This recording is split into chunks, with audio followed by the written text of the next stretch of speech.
नमस्कार दोस्तों, स्वागत है आपका बीपीएस क्लासेस में। सेरीकल्चर की नेक्स्ट क्लास जिसमें हम जानेंगे लाइफ साइकिल के बारे में। ठीक है, लाइफ साइकिल किसकी?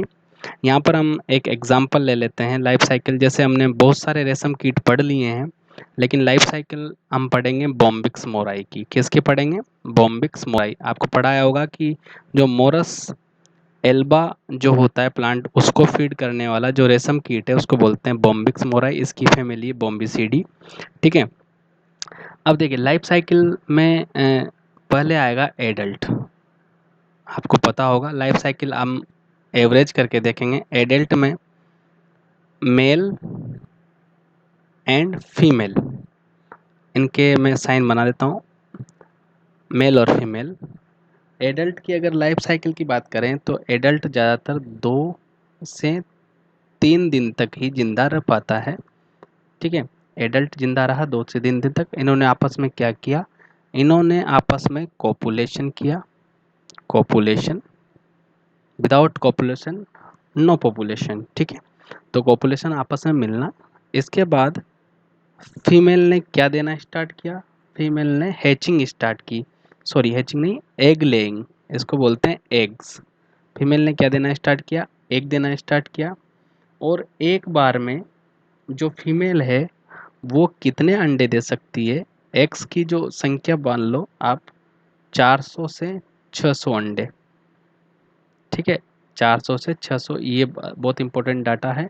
400 से 600 अंडे ईच फीमेल दे सकती है। एक फीमेल के पर फीमेल यहाँ पर लिख सकते हैं, पर फीमेल कितना देती है? 400 से 600 अंडे पर फीमेल यहाँ पे देती है। तो पहले एडल्ट, एडल्ट में दोनों आ जाएंगे, मेल और फीमेल। ठीक है, और ये 2-3 दिन तक जिंदा रहते हैं, आपस में कोपुलेशन करते हैं। फीमेल अंडे देती है, 400 से 600 तक अंडे देती है। और यहाँ पर हमारे पास क्या प्राप्त हो जाते हैं? एग्स प्राप्त हो जाते हैं। और एग्स की अगर बात करें तो 9 से 12 दिन तक, 9 से 12 दिन तक इनका टाइम पीरियड होता है कि 9 से 12 दिन तक एग्स बने रहते हैं। अंडे वैसे के वैसे बने रहते हैं या अंदर ही कुछ ना कुछ डेवलपमेंट चलता रहता है। ये येलो कलर के होते हैं। ठीक है, एलोवाइटिस कलर के होते हैं। एलोवाइटिस कलर के होते हैं और सेमी राउंड होते हैं। सेमी राउंड का मतलब पूरी तरह से गोलाकार ना होकर सेमी राउंड। ठीक है, जैसे ये तो राउंड हो गया, ठीक है, ये राउंड नहीं हो गया, ऐसे ये सेमी राउंड, इस प्रकार के होते हैं semi round, yellow white colour के सेमी राउंड अंडे। ठीक है, अब मान लो ये अंडे दिए।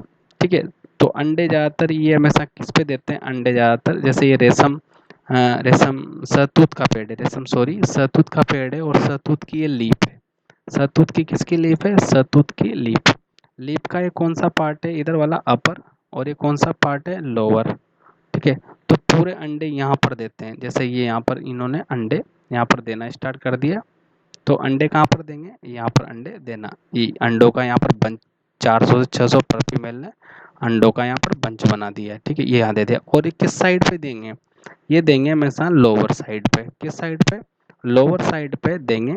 और इसी के साथ कुछ जिलेटिनस पदार्थ छोड़ देते हैं, ताकि ऊपर देखो, नीचे नीचे की साइड पर अंडे देने का एक प्रयोजन है कि ऊपर से जो सनलाइट आती है उससे अंडे सूखे नहीं।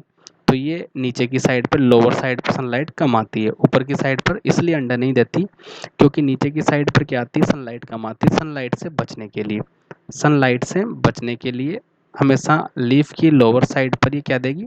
अंडे देगी। और इसके साथ जिलेटिनिक पदार्थ छोड़ देगी ताकि अंडे इसके चिपके रहें। यहाँ तक बात आपको समझ में आई? अब देखो, अंडे में से हमेशा क्या निकलता है? अंडे में से जो पहली स्टेप होती है लार्वा। तो जो एग है अपने पास, जो भी एग है, 9 से 12 दिन के बाद उसमें से क्या निकलना स्टार्ट होगा? लार्वा। ये लार्वा निकलना स्टार्ट हुआ। लार्वा इस तरह का कुछ पहले छोटी सी आकृति में होता है, छोटा सा कर्मी रूप में लार्वा होता है, जिसके प्रोलेक्स होते हैं, आइज होती है, मैंडिबुलेट टाइप ये होते हैं, और एक लकीर पाई जाती है बीच में। तो ये लार्वा है। तो अंडे अंडे में से फूट कर, अंडे में से फूट कर क्या निकला? लार्वा। इस प्रक्रिया को बोलते हैं हैचिंग। क्या बोलते हैं? हैचिंग, प्रस्फुटन।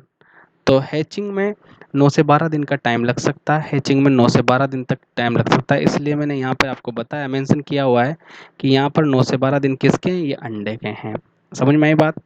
अब देखो, जो लार्वा निकला है यहाँ पर, जो लार्वा यहाँ पर निकला हुआ है, उस लार्वा का ही हमको ज़्यादातर स्टडी करनी है, क्योंकि लार्वा में ही ज़्यादातर अपने पास लार्वा के क्वेश्चन बनेंगे। लार्वा के क्वेश्चन क्या क्या बन सकते हैं अपने पास? लार्वा के स्पेशल क्वेश्चन बन सकते हैं कि लार्वा का जीवन काल क्या है। तो अपने पास देखो अंडे में से क्या प्राप्त हो गया अपने पास? लार्वा। और लार्वा की जो लाइफ साइकिल है, पूरी लाइफ साइकिल जो लार्वा की है वो अपने पास है 25 से 30 दिन। और ये लाइफ साइकिल बहुत बार पूछी गई है कि रेशम कीट के लार्वा की जो लाइफ साइकिल होती है वो कितनी होती है? 25 से 30 दिन। और ये क्वेश्चन अगर सेरिकल्चर में कोई क्वेश्चन आया तो ये क्वेश्चन जरूर आएगा आपके, ठीक है, कि लार्वा की लाइफ साइकिल, क्योंकि सबसे इंपॉर्टेंट कौन सा होता है? लार्वा ही स्टेज सबसे इंपॉर्टेंट होती है। अब देखो ये लाइफ साइकिल कैसे चलेगी? ये लाइफ साइकिल का एक अलग प्रयोजन से चलेगी। जैसे कि सबसे पहले ये अपने पास अंडा है, ये अपने पास अंडा है, इस अंडे में से क्या निकला? लार्वा, ठीक है। तो लार्वा को हम यहाँ पर बोलेंगे पस्ट इंस्टार। क्या बोलेंगे? Past instar. इंस्टार इस अवस्था का नाम है, ठीक है, पस्ट इंस्टार बोलेंगे। फिर थोड़ा डेवलप हुआ, लार्वा डेवलप हुआ, तो थोड़ा बड़ा हुआ लार्वा, ठीक है। ये 3 से 4 दिन में पस्ट इंस्टार निकल जाता है। फिर इसके बाद लार्वा अगर बड़ा हुआ तो उसको बोलते हैं सेकंड इंस्टार। फिर थोड़ा सा डेवलप हुआ, इसके बीच में क्या होती जा रही है? मोल्टिंग। तो पहली मोल्टिंग यहाँ हो गई और दूसरी मोल्टिंग यहाँ पर हो गई। मोल्टिंग का मतलब होता है लार्वा अपनी त्वचा को त्याग कर थोड़ा बड़ा हो रहा है, उसको क्या बोलते हैं? मोल्टिंग। ये तो यहाँ पर क्या हुई? यहाँ पर अंडे से बाहर निकलना क्या कहलाता है? हैचिंग। तो अंडे से बाहर निकला तो क्या हो गया? हैचिंग। अब छोटा सा लार्वा निकला है यहाँ पर बाहर, ठीक है। अब ये लार्वा जो है 3 से 4 दिन रहेगा और यहाँ पर पहली बार अपनी त्वचा को त्यागेगा और निर्मोचन करेगा, जिसको हम बोलते हैं मोल्टिंग।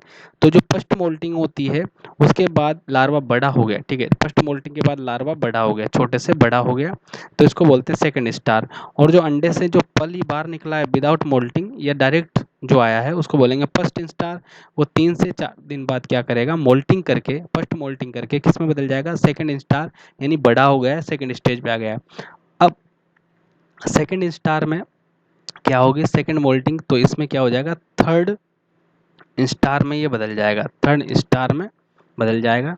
फिर यहाँ पर होगी अपने पास तीसरी मोल्टिंग, ठीक है, तो ये किस में बदल जाएगा? फोर्थ स्टार में बदल जाएगा, फोर्थ स्टार में बदल जाएगा। ये स्टार क्या है? ये लार्वा के नाम है, स्टेज के नाम है। अब एक बार मोल्टिंग और होगी तो मोल्टिंग कौन सी हो जाएगी? फोर्थ मोल्टिंग हो जाएगी।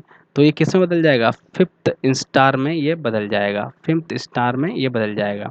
तो देखो सबसे पहले स्टार्ट करते हैं। एग है, एग में से हैचिंग हुई, 9 से 12 दिन लग गए हैचिंग होने में।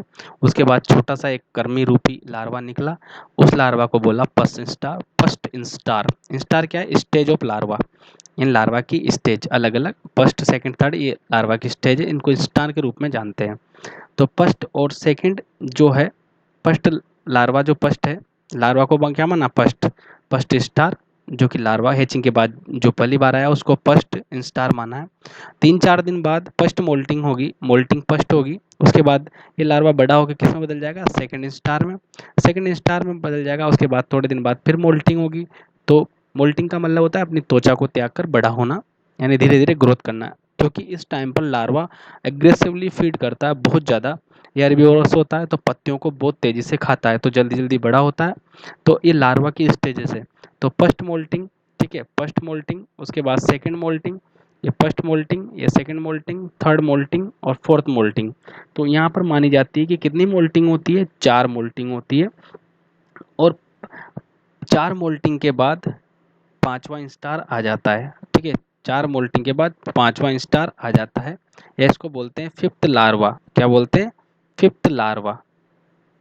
क्योंकि इसके बाद अगर मोल्टिंग होगी तो मोल्टिंग कौन सी होगी? पांचवी मोल्टिंग होगी, और अब लार्वा ना बन के क्या बन जाएगा? प्यूपा बनेगा।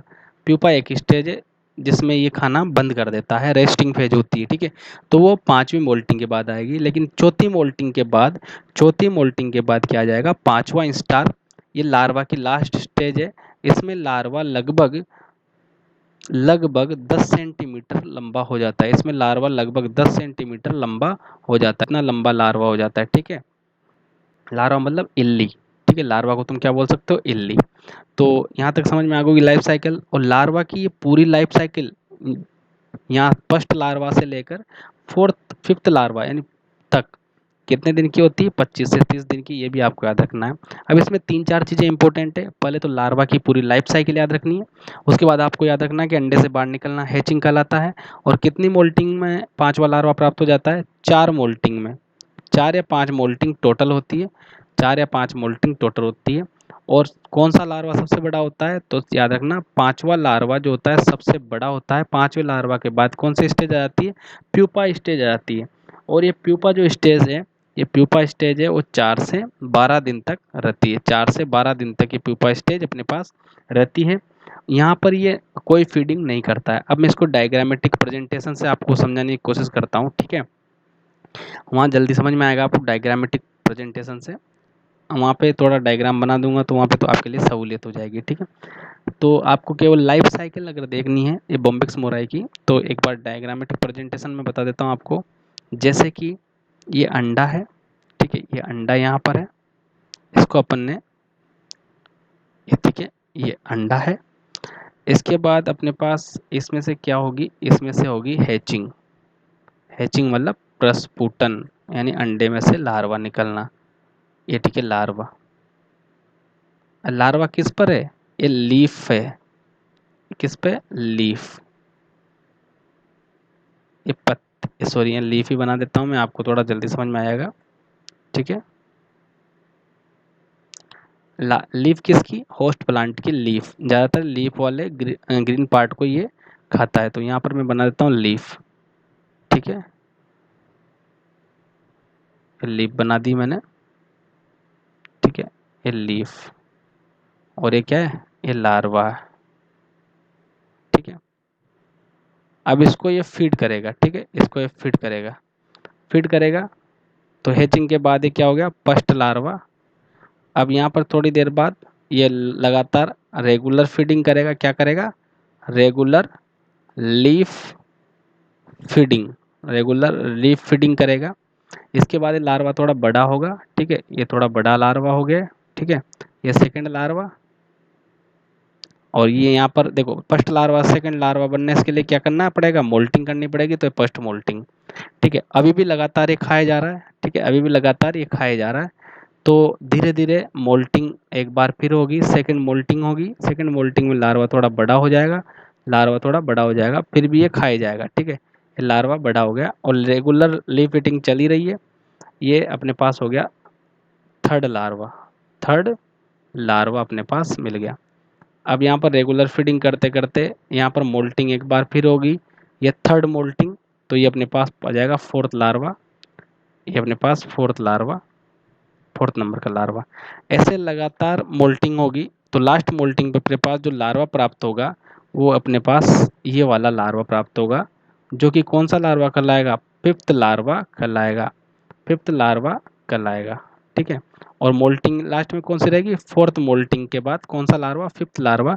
इसको फिफ्थ स्टार भी बोलते हैं। और सबसे ज़्यादा इंपॉर्टेंट कौन सा पार्ट है? ये वाला ही है।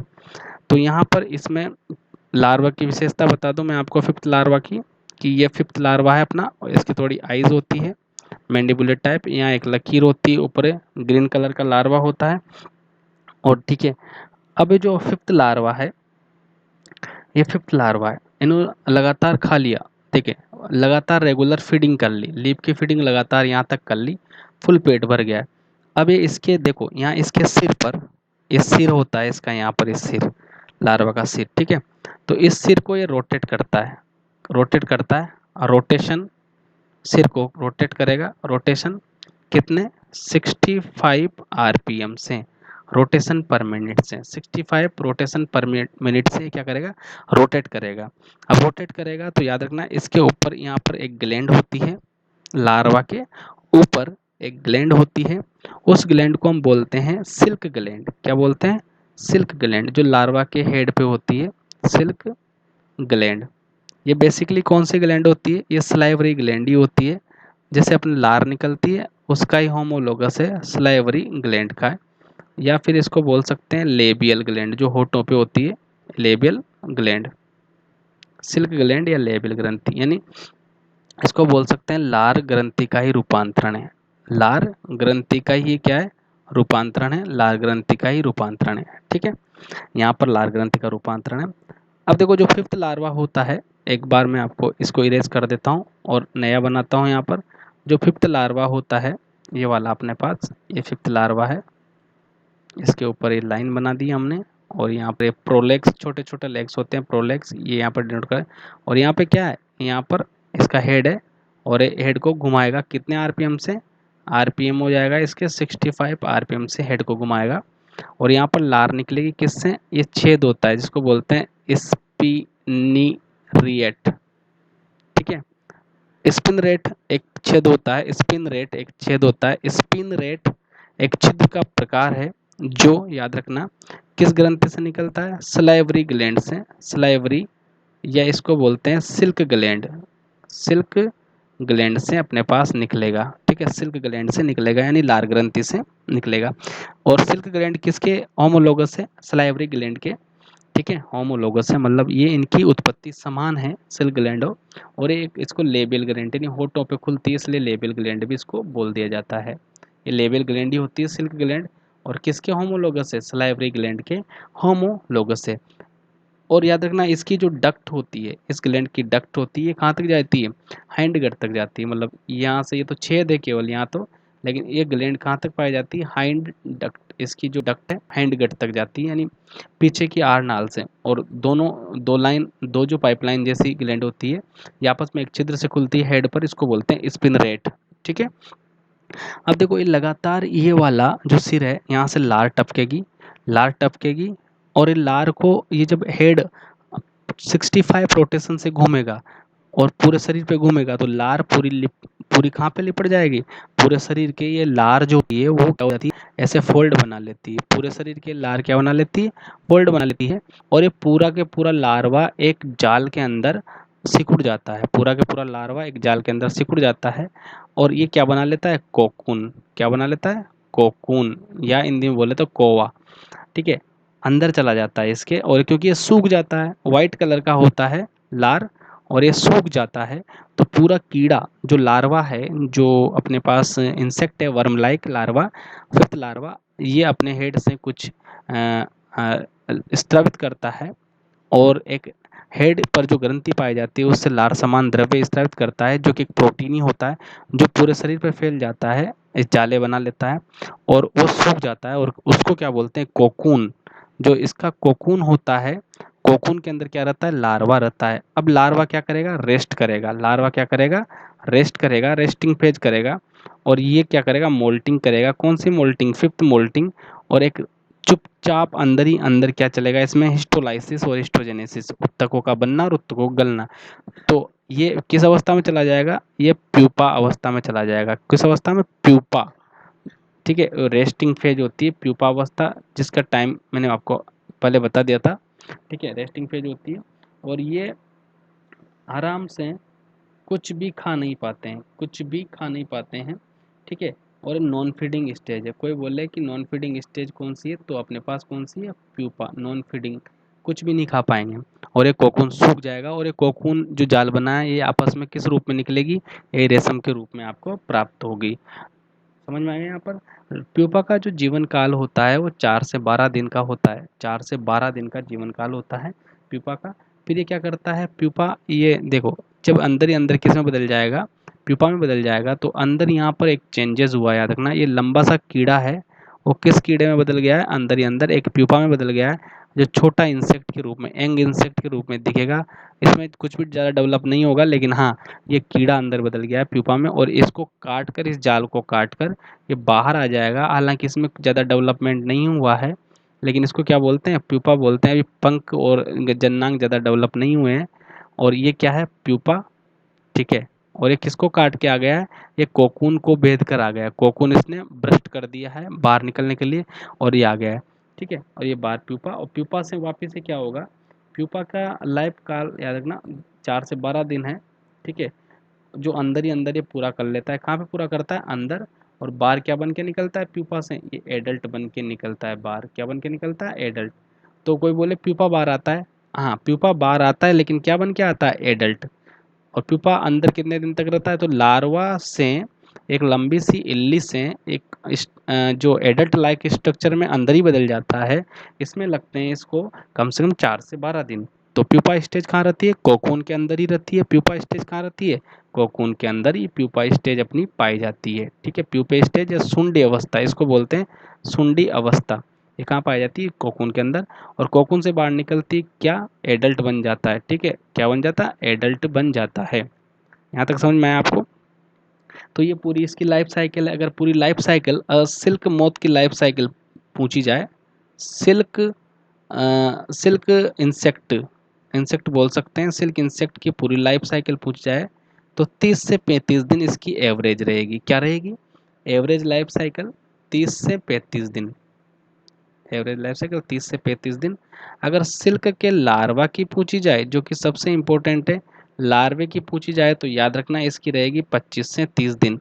ये दोनों लाइफ साइकिल ही इंपॉर्टेंट है, ज़्यादातर लार्वे की पूछते हैं। और एडल्ट की अगर पूछ ली जाए, एडल्ट की लाइफ साइकिल पूछ ली जाए तो 2 से 3 दिन। और कोकून के अंदर जो प्यूपा रहता है, तो प्यूपे की लाइफ साइकिल अगर पूछ ली जाए तो आप बता देना 4 से 12 दिन ये लाइफ साइकिल है। ये तो इसके अंदर ही इंक्लूड होगी। पूरी लाइफ साइकिल पूछी जाए, एवरेज लाइफ साइकिल, तो 30 से 35 दिन, उसमें लार्वा वाली 30 से 25 से 30, एडल्ट की ये 3 से 12। और एग्स की पूछी जाए, एग में हैचिंग कब होगी, तो ये 9 से 12 दिन है। तो ये पूरी लाइफ साइकिल में बता दी, एग, उसके बाद लार्वा, प्यूपा, एडल्ट, इनकी लाइफ साइकिल ये है। और एवरेज पूछ ली जाए तो 30 से 35 दिन ज़्यादातर पूछते हैं सिल्क लार्वा की लाइफ साइकिल। इंस्टार क्या होती है? इंस्टार होती है अपने पास ऐसी अवस्था जो लार्वा के विभिन्न पदों को निरूपित करती है, उनको बोलते हैं इंस्टार। ठीक है, और कोकून का निर्माण कितने दिन में हो जाता है? अगर कोई पूछ ले कोकून का निर्माण कितने दिन में हो जाता है, तो 4 दिन में कोकून का निर्माण कंप्लीट हो जाता है। 4 से 12 दिन में कोकून का निर्माण कंप्लीट हो जाता है। इसके अलावा कुछ इंपॉर्टेंट बातें मैं आपको बता देता हूँ, जैसे कि फिफ्थ लार्वा के बारे में मैंने बताया। फिफ्थ लार्वा के बारे में मैंने बताया कि जो एक लार्वा होता है, वो अपना जो कोकून होता है, बेसिकली क्या होता है, कोकून के अंदर से हमें क्या प्राप्त होती है? कोकून क्या होता है? एक गार्ड होता है। गार्ड होता है किसका? प्यूपा का। लार्वा अपने ऊपर बनाता है गार्ड ऑफ प्यूपा, इसको बोलते हैं कोकून को। और इससे ही हम क्या करते हैं? सिल्क को ऑब्टेन करते हैं। इससे क्या करते हैं? सिल्क को ऑब्टेन करते हैं। और इसमें से याद रखना, जो 900 मीटर तक का सिल्क हम ऑब्टेन करते हैं, सिल्क थ्रेड 900 मीटर तक का फिलामेंट होता है, उसको हम क्या बोलते हैं? डेनियर बोलते हैं। ठीक है, क्या बोलते हैं? डेनियर बोला जाता है। ठीक है, डेनियर। और जो कोकून हमारे पास बनता है, कोकून जो कि ऊपर सफ़ेद कलर का बनता है, उसका अगर नॉर्मल वेट की बात करें, कोकून के वेट की बात करें, तो वो याद रखना 1.8 से 2 ग्राम तक होता है। 1.8 से 2 ग्राम तक इसका नॉर्मल वेट होता है। ठीक है, और 900 मीटर धागे जो होता है, 900 मीटर लंबा सिल्क अगर एक कोकून से प्राप्त करेंगे, उस डेनियर, उसको क्या बोलते हैं? डेनियर। और याद रखना, नॉर्मल जो कोकून होता है, नॉर्मल कोकून, तो 900 मीटर धागे को क्या बोल दिया? एक डेनियर।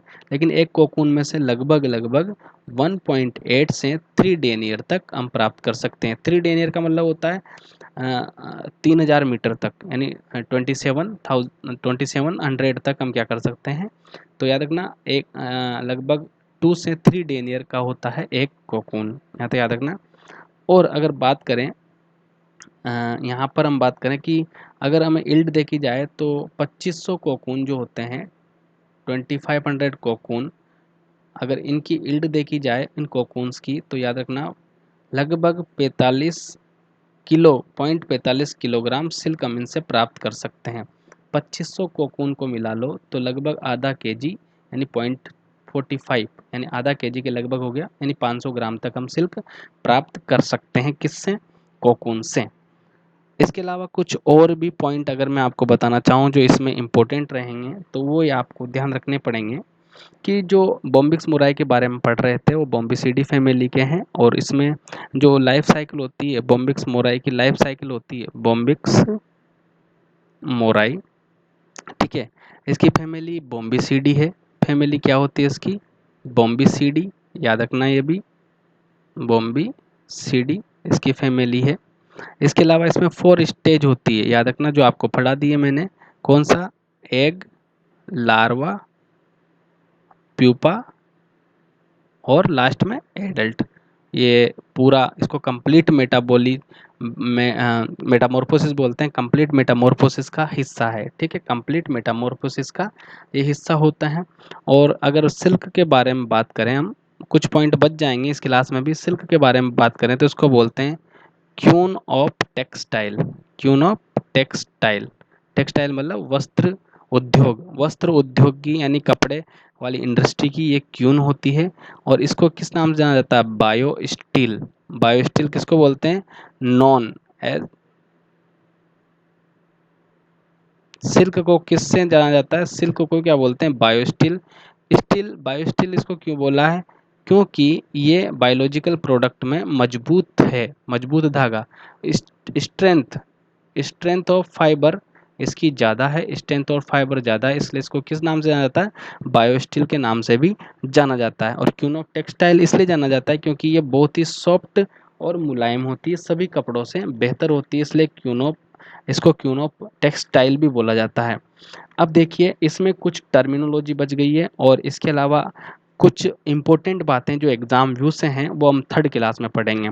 ठीक है, तो कुछ टर्मिनोलॉजी है, इसके अलावा इसके कुछ इंसेक्ट है जो इसको, ऐसे इंसेक्ट भी है, ऐसी डिजीज़ है जो कि सिल्क इंडस्ट्री में नुकसान करती है, वो वाली डिजीज़ और वो वाले इंसेक्ट पेस्ट, डिजीज पेस्ट जो भी रहेंगे वो पढ़ेंगे। और सिल्क का जो पोस्ट प्रोसेसिंग प्रोग्राम होता है जिसको रीलिंग बोलते हैं, रीलिंग हम आगे पढ़ेंगे। और इसी के साथ हम पढ़ेंगे कि एरी सिल्क का क्या योगदान है, टसर सिल्क किसको बोलते हैं, एरी, टसर। और हम मलबेरी स्पन सिल्क के बारे में आगे जानेंगे। तो नेक्स्ट क्लास में आपको ये सब पढ़ाया जाएगा।